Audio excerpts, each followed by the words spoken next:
Test 1 2, Test 1. SCP-116, the Brittle Boy.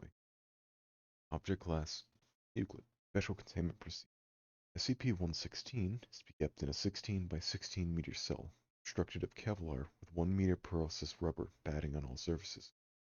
Personnel are to enter cell without proper briefing and threat reduction measures. The Appendix 3. Cell is to be monitored at all times by 6 agents, 4 stationed at the corner points of the cell and 2 stationed with SCP-116. No pointed objects or intrusive testing equipment of any kind are to be placed in the possession of the agents within the cell. Side monitoring is achieved using by VBS-05 class concealed button cameras stationed in the high corners of the cell. Outside monitoring is to be carried out by further 2 agents.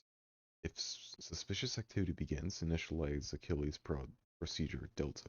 All monitoring agents, interior or exterior, are to undergo bi-weekly IQ tests as well as a standard weekly psychiatric analysis. Significant drops in the IQ of agents equal to or greater than 5 points are to be regarded as prolonged exposure and are to be treated as outlined in standard quarantine instructions. Description: SCP-116 has an outward appearance of a Caucasian male of around 9 years of age.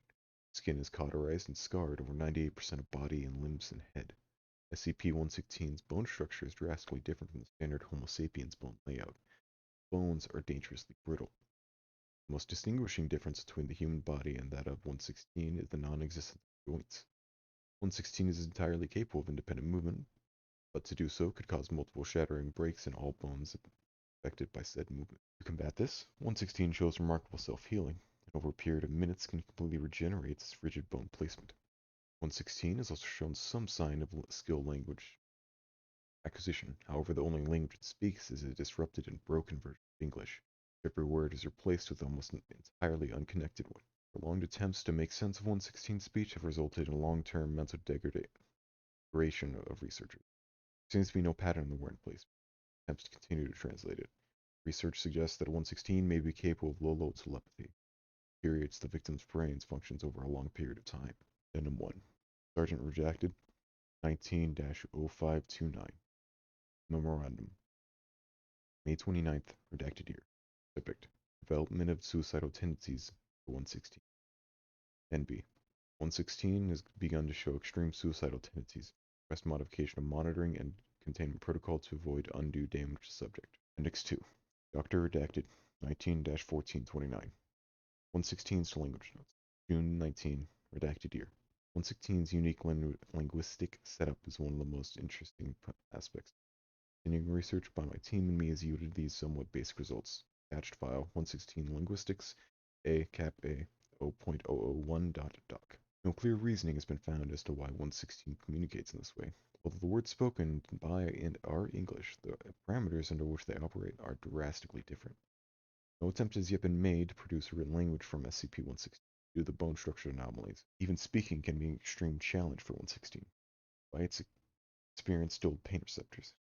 Taking special interest in the subject as the way in which it reacts to normal English is remarkable. It's obvious that what we say sounds just as gargled as what he says back to us, if that makes any sense at all. In all my years at Site 19, I've never seen anything quite like this linguistically. I'll continue to study, record what I find. Appendix 3. Lieutenant Redacted 19-0349. Subject procedure of and relating to worrying new suicidal tendencies shown by SCP-116. 1. No solid equipment weighing more than 8 pounds may be taken into cell. 2. All interior guards are to have their canine teeth filed until blunted completely. 3. Security level is to be raised to RT5. Full body cavity search and X-ray before entrance to cell is granted. 4. If any asphyxiation or hypoxia appears to be affecting SCP-116, emergency CPR is to be administered by internal guards. Suggestion noted that 116 should be connected to a life support machine even when not in danger of death, to prevent unintentional termination. Appendix 4. Sergeant Redacted 19-0529. Mortem, July 11th. Redacted subject.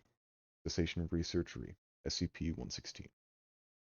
Any and all research regarding 116 is to be immediately halted until further notice. Dr. Redacted, the primary researcher in SCP-116's language and delayed telepathy, to be removed from the site and kept in solitary confinement until all symptoms of his dementia and schizophrenia have depreciated. All personnel involved with 116 are to be quarantined until further notice. Full bone marrow transplants are to be performed on all agents who have been in tactile contact with 116, suggesting termination of inferior guard protocol noted. Appendix 5. Kernel redacted. 20-0212. Subject. Secession of SCP-116's project. Memorandum, March 20th. Redacted year. Given the suicidal tendencies of 116, his deleterious effect have involved personnel to lack significant useful research, progress in research. Propose we allow 116 to self-terminate in a controlled environment. The thing has so far proven to be fruitless to waste resources. Post-mortem examination will provide us the answers we haven't been able to obtain so far.